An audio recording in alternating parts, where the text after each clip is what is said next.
A palavra do Senhor nos fala aqui no livro de João, no capítulo 5 e no versículo 39. Examinai as Escrituras, porque vos cuidais ter nelas a vida eterna, e são elas que de mim testifica. Aqui Jesus está nos falando para nós examinar as Escrituras, examinar a Bíblia, examinar, assim como o médico examina um paciente, é para nós examinar as Escrituras, versículo por versículo, passagem por passagem, pois a Bíblia, a palavra de Deus, testifica de Jesus, quer dizer, a palavra de Deus, ela fala de Jesus Cristo. E eu gostaria de estar lendo aqui no livro de Lucas, no capítulo 16 e o versículo 19, aonde a palavra do Senhor vai nos falar assim: Ora, havia certo homem rico que se vestia de púrpura e de linho finíssimo, e que todos os dias se regalava esplendidamente.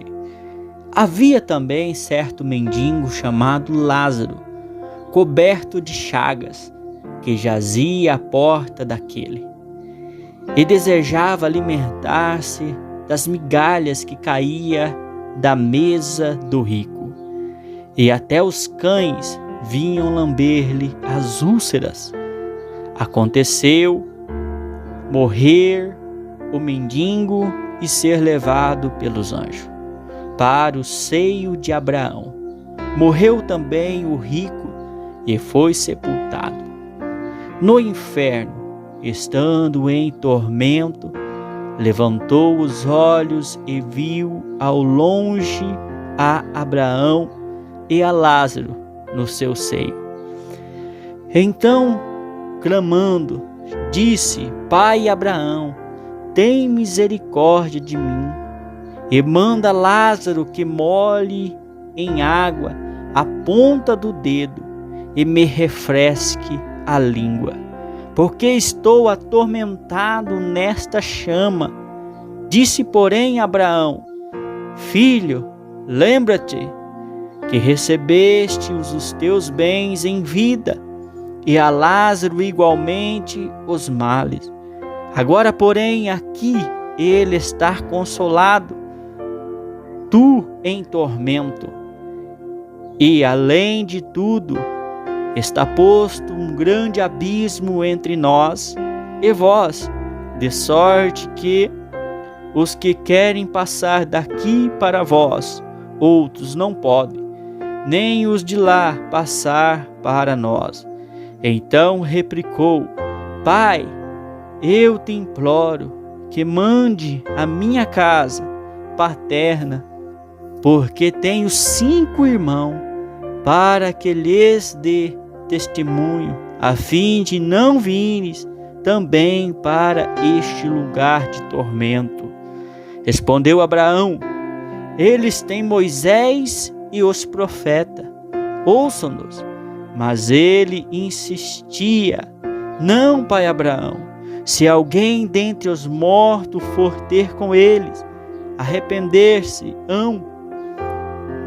Abraão, porém, lhe respondeu: Se não ouve a Moisés e os profetas, tampouco se deixarão persuadir, ainda que ressuscite alguém dentre os mortos. Amém?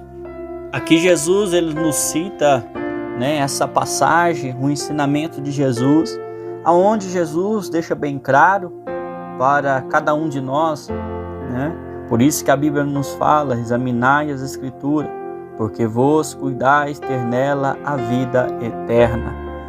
Então, a importância de examinar os textos sagrados, os evangelhos de Jesus Cristo, e aonde fala aqui sobre a vida após a morte, sobre a escolha. Esse homem rico, ele foi condenado não porque ele era um rico, não por causa do seu dinheiro, mas por causa das suas atitudes, por causa do seu hábito, por causa que ele não tinha Deus no coração, por causa que ele não tinha o arrependimento. A palavra do Senhor também nos fala no livro de Lucas, no capítulo 12, o versículo 13 ao 21. Alguém da multidão lhe disse: Mestre, dize aos meus irmãos que divida a herança comigo. Respondeu Jesus: Homem, quem me designou juiz ou árbitro entre vocês? Então lhe disse: Cuidado, fiquem de sobreaviso contra todo tipo de ganância. A vida de um homem não consiste na quantidade dos seus bens. Então lhes contou esta parábola: a terra de certo homem rico produziu muito. Ele pensou consigo mesmo: o que vou fazer? Não tenho onde armazenar minhas colheitas. Então disse: já sei o que vou fazer. Vou derrubar os meus celeiros e construir outros maiores, e ali guardarei toda a minha safra e todos os meus bens. E direi a mim mesmo: você tem grande quantidade de bens, armazenado para muitos anos. Descanse, coma, beba, alegre-se. Contudo, Deus lhe disse: insensato, esta mesma noite a sua vida lhe será exigida. Então, quem ficará com o que você preparou? Amém? Então Jesus, ele está nos mostrando, através da sua palavra, que este homem rico, dessa parábola de Lucas, no capítulo 12, no versículo 13, ele estava preocupado com o seu bem material, ele estava preocupado com a sua colheita, com o fruto da sua colheita, com a sua riqueza, né? O dinheiro tomou conta do seu coração. Ele não estava preocupado em fazer o bem, ele não estava preocupado em perdoar os seus pecados, em pedir perdão dos seus pecados, em perdoar aquele que o ofendeu. Mas ele estava preocupado em ganhar dinheiro, ele estava preocupado em viver bem. E ele fala, né, a si mesmo: pode descansar, nós temos o que beber, temos o que comer, estou tranquilo, estou sossegado. Mas Jesus, ali, a palavra de Deus falou: hoje mesmo pedirei a sua alma. E o que você tem preparado? Ele não tinha preparado nada para a sua alma, né? Então Jesus, ele nos deixa bem claro aqui. A palavra também do Senhor nos fala no livro de Mateus, no capítulo 7, o versículo 13 ao 14. Entrai pela porta estreita, porque a larga é a porta, espaçoso o caminho que conduz à perdição, e muitos são os que entram por ela. Porque estreita é a porta, e apertado o caminho que leva à vida, e poucos há que a encontram. São poucos que procuram entrar pela porta estreita, que procuram viver uma vida de santidade com Deus, uma vida de honestidade, uma vida de perdão, uma vida de conserto com Jesus Cristo. É poucos que procuram entrar por essa porta estreita, a qual é Jesus Cristo. Quando você entra por essa porta estreita, este caminho apertado, você vai ter que renunciar à sua própria vontade para fazer a vontade de Deus. Por isso que Jesus falou que a porta é apertada, que o caminho é estreito, e são poucos que procuram entrar por essa porta. A porta estreita, ela nos fala de arrependimento. A porta estreita nos conduz ao arrependimento. No livro de Mateus, no capítulo 16, versículo 24, Jesus falou: aquele que quiser vir após mim, negue a si mesmo. Toma a sua cruz e siga-me. Tomar a cruz é fazer a vontade de Cristo. É você cumprir com o propósito daquilo que Deus te enviou na face dessa terra. É você obedecer às palavras de Deus. É você fazer a vontade de Deus. É você renunciar a este mundo. Renunciar àquilo que não agrada a Deus. Aquilo que a palavra de Deus condena. Esta é entrar pela porta estreita. Este é o caminho estreito. Este é o caminho que te leva à vida eterna. Quer dizer que você tem uma vida eterna. Que cada um está caminhando para a eternidade. Sendo bom ou sendo mal. Obedecendo a palavra de Deus ou não obedecendo. Você está caminhando. No livro de Lucas, aqui no capítulo 16 e o versículo 19, está nos falando isso. Aqueles dois homens, um homem rico, que não pensava em nada, pensava nas suas riquezas, só pensava na sua riqueza, nos seus bens material, que não era uma pessoa humilde, que não tinha um arrependimento, que não tinha conhecido a Cristo, que não tinha aceitado a Jesus como único e suficiente Salvador. Mas ali ele nos mostra a vida de um mendigo. Ele podia ser mendigo, ele podia estar com o corpo cheio de lepra, cheio de ferida, e aonde a palavra nos fala que os cachorros ali, lambiam as suas feridas, que ele tinha como amigo um cachorro, que ele vivia ali na porta daquele rico, querendo comer das migalhas que caía da mesa daquele rico. Aquele homem era humilhado. Os fariseus ali humilhavam, porque uma pessoa que tinha uma lepra era considerada uma pessoa amaldiçoada por Deus. E Jesus, ele vem com essa mensagem. Porque ele foi salvo, porque ele estava na porta estreita, porque ele temia a Deus, mesmo no seu sofrimento, mesmo na sua angústia, mesmo na sua vida difícil. Ele era rico, porque tinha o reino do céu, porque tinha Deus no coração, e ele era liberto das coisas deste mundo, do dinheiro principalmente. Sabemos que o dinheiro é importante na nossa vida, mas não podemos amar o dinheiro acima de Deus, colocar ele acima de Deus, e por causa do dinheiro pessoas humilham, por causa do dinheiro pessoas já não têm mais amigos, porque uma pessoa rica, ela não confia nos seus amigos, porque pensa que os seus amigos estão se aproximando por causa do seu dinheiro. Ela se afasta, é uma pessoa amarga. Mas aqui Jesus nos mostra, independente, servindo a Ele ou não servindo, arrependendo ou não arrependendo dos seus pecados, os dois estavam caminhando para a eternidade. Os dois estavam caminhando para uma vida após a morte. E Jesus nos deixa bem claro que o rico, ele estava atormentado, que aquele homem rico estava atormentado. Aqui no livro de Lucas, no capítulo 16 e o versículo 19, ele estava em atormento, em chamas, pedindo por socorro, e ali você percebe que ele não podia sair dali. E aqui nesse texto, nas escrituras sagradas, você percebe que aquele homem, ele tinha consciência que tinha 5 irmãos. A sua consciência não foi tomada, mas ele ficava lembrando que tinha 5 irmãos e pedia por misericórdia para ir avisar os 5 irmãos, para que os irmãos não fossem parar ali também.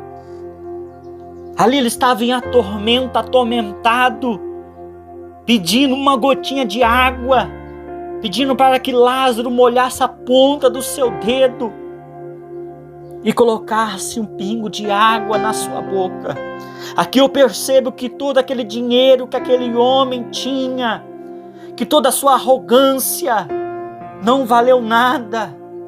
Ele daria todo o seu dinheiro que ele juntou, ele daria todos os seus bens, ele daria tudo por uma gotinha de água para refrescar a sua alma. E Jesus vem falando: eu sou a fonte de água viva, e aquele que beber desta água nunca mais terá sede. Jesus, Ele sacia a sua alma. Jesus, Ele quer te libertar. Jesus, Ele quer que você se arrependa dos seus pecados. Oh, louvado é o nome do nosso Senhor e Salvador Jesus Cristo. Aqui a Bíblia nos diz, nos mostra, nos deixa claro que existe o céu, que existe o inferno, que existe uma condenação, que você tem um objetivo na face dessa terra. Deus te fez com um objetivo, Deus te fez com um compromisso. Talvez você está afastado dos caminhos do Senhor e está ouvindo essa mensagem. Ei, se arrependa dos seus pecados. Aceite ao Senhor Jesus como o único e suficiente Salvador. Ele apaga os seus pecados. Ele te perdoa. Aleluia. Ele quer o melhor para você. Mas como que aquele homem foi parar naquele lugar? Foi parar num lugar de tormento.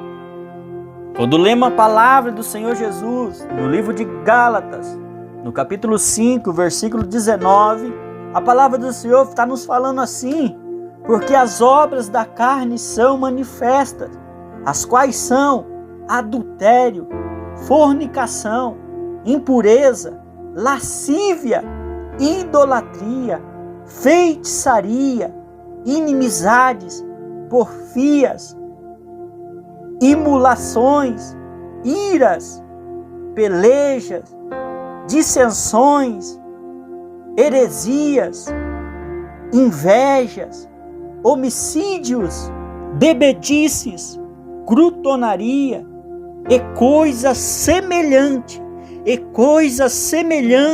a essas, acerca das quais vos declaro, como já antes vos disse, que os que cometem tais coisas não herdarão o reino de Deus. Não herdarão o reino de Deus. Quando você volta para o livro de Lucas, no capítulo 16 e o versículo 19, este homem rico, ele não herdou o reino de Deus, porque tal abominações cometeu, tal coisas cometeu, conforme a palavra do Senhor fala no livro de Gálatas. A palavra do Senhor nos fala: examinai as Escrituras. Então aqui nós estamos examinando as Escrituras, porque ele não entrou, porque tal coisas ele cometeu para não entrar. A idolatria, amor, colocou o dinheiro acima de todas as coisas, não entrou, pois a palavra do Senhor fala: amai ao Senhor teu Deus. Primeiro mandamento: amar a Deus acima de todas as coisas. Aleluia. E aqui no livro de Gálatas, a palavra do Senhor nos fala e deixa bem clara que os que cometem tais coisas não herdarão o reino de Deus. Não herdarão o reino de Deus. Não tem como herdar o reino de Deus, a qual tal coisa comete: inveja, homicídios, bebedices, glutonaria e coisas semelhantes a essas, idolatria, feitiçaria, inimizade, porfias, iras, peleja, dissensões, heresias, adultério, fornicação, impureza, lascívia. Aqueles que cometem esses pecados não herdarão o reino de Deus. Não tem como herdar o reino de Deus. É a palavra que nos fala, é a palavra que nos ensina. E a Bíblia nos fala no livro de Lucas, no capítulo 16 e o versículo 23: no inferno, estando em tormento, levantou os olhos e viu ao longe a Abraão e a Lázaro no seu seio. Então, clamando, disse: Pai Abraão, tem misericórdia de mim, e manda Lázaro que molhe em água a ponta do dedo e me refresque a língua, porque estou atormentado nesta chama, porque estou preso aqui, eu não consigo sair. Então aqui a palavra do Senhor já nos mostra que não tem como sair, não tem como voltar. Não tem como voltar de volta para essa terra. Aqui ele quer voltar, ele quer falar para os seus irmãos, mas não pode, não consegue, não tem como sair. No livro de Hebreus, no capítulo 9, o versículo 27, a palavra do Senhor nos fala assim: da mesma forma como o homem está destinado a morrer uma só vez, e depois disso enfrentará o juízo. Ao homem está destinado a morrer uma vez só, a palavra do Senhor nos fala. Por isso que a Bíblia nos fala: examinai as Escrituras. Então as Escrituras estão nos mostrando, nos falando que ao homem está destinado a morrer uma vez só, e depois disso o juízo. Então o homem, quando ele morre, é uma vez só, depois é juízo. Depois Deus vai julgar, Deus vai dar o juízo para aquela pessoa. Por isso a importância de você se arrepender dos seus pecados, de você se consertar, de você aceitar Jesus como o único e suficiente Salvador da sua alma, e você ganhar a vida eterna. Então aqui nós aprendemos que não existe a doutrina de que a pessoa morre e volta de volta. Não existe isso, pois a Bíblia está nos falando. No livro de Hebreus, no capítulo 9, versículo 27. Da mesma forma como o homem está destinado a morrer uma só vez, depois disso enfrentará o juízo. Então a importância de você se arrepender dos seus pecados. Então Jesus, ele fala sobre o inferno. A palavra de Deus fala sobre esse lugar de tormento. Aqui no livro de Mateus, no capítulo 13, versículo 42, fala assim: e lá lançá-lo-ão na fornalha de fogo, ali haverá pranto e ranger de dentes.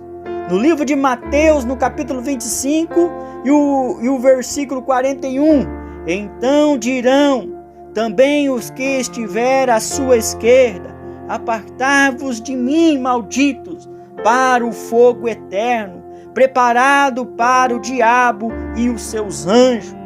Aqui no livro de Apocalipse, no capítulo 19, o versículo 20, e a besta foi presa, e com ela o falso profeta, e diante dela fizera os sinais, com que enganou os que recebeu o sinal da besta e adoram a sua imagem. Esses dois foram lançados vivos no ardente lago de fogo de enxofre. Em 2 Pedro, no capítulo 2, o versículo 4, porque se Deus não perdoou aos anjos que pecaram, mas havendo-os lançado no inferno, os entregou às cadeias da escuridão, ficando reservado para o juízo. Deus, ele não perdoou os anjos, aqueles anjos que caíram, os anjos caídos, que rebelaram contra Deus. Deus, ele não perdoou, mas os reservou para o juízo, que vai ter um juízo. Aqui no livro de Apocalipse, no capítulo 20, o versículo 14, e a morte e o inferno foram lançados no lago de fogo. Esta é a segunda morte. No livro de Lucas, no versículo 16 e o 23, e no Hades ergueu os olhos, e estando em tormento, e viu a longe Abraão e a Lázaro no seu seio. Ali ele se encontrava em tormento, ergueu os olhos, estando em tormento. No livro de Apocalipse, mas quanto aos tímidos e aos incrédulos, e aos abomináveis, e os homicidas, e os fornicadores, e os feiticeiros, e os idólatras, e todos os mentirosos, e a sua parte será no lago que arde como fogo e enxofre, o que é a segunda morte. No livro de Mateus, no capítulo 23 e o versículo 33, Jesus falou: serpente, raça de víbora, com o que escapareis da condenação do inferno. E Jesus também falou no livro de Mateus, no capítulo 18, versículo 9: se os teus olhos te fizer tropeçar, arranque-o e lance-o para longe de ti. Melhor é entrar na vida com um só olho do que tendo os dois e ser lançado no inferno. No livro de Mateus, no capítulo 5, versículo 30, se a tua mão direita te faz tropeçar, corte-a e lance para longe de ti, pois te é melhor que se perca um dos teus membros do que vá todo o teu corpo para o inferno. Aqui no livro de 1 Coríntios, no capítulo 6, versículo 9 e 10, não sabeis que os injustos não hão de herdar o reino de Deus? Não erreis, nem os devassos, nem os idólatras, nem os adúlteros, nem os efeminados, nem os sodomitas, nem os ladrões, nem os avarentos, nem os bêbados, nem os maldizentes, nem os roubadores herdarão o reino de Deus. Não herdarão o reino de Deus. Aqui são algumas passagens da Bíblia citadas, das Escrituras, onde fala sobre o inferno, onde fala sobre o juízo de Deus, onde fala sobre aqueles que não herdarão a terra prometida, que não herdarão o reino de Deus. Então a palavra de Deus nos deixa bem clara. E a palavra de Deus, nos fala: examinai a Escritura, pois dela a Escritura testifica de Jesus, testifica da palavra de Jesus. As Escrituras são uma palavra de Deus. Amém? Fique com essa palavra no seu coração. Que Deus abençoe a sua vida.